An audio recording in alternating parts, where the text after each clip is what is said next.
Kim Chu at Paulo, all set na at nasa Rojas para sa gaganapin na show mamayang gabi. Kim hindi nakasama sa ospital.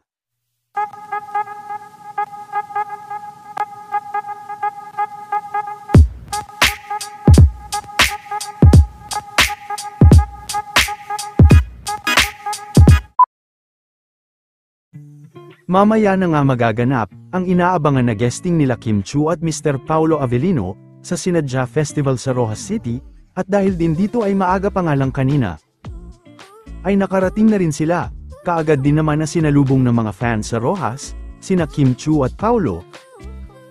Habang nasa Rojas naman si Kim Chu, ay hindi na nga ito nakasama at nakasundo sa kanyang ate, na si Ate Lacam na na-confine sa hospital.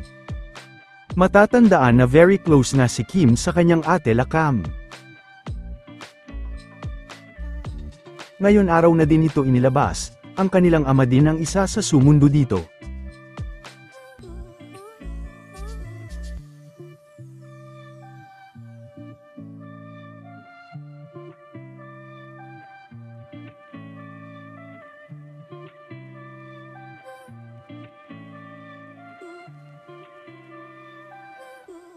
Samantala, nauna naman na nagpasaya kahapon si Miss Sara Geronimo.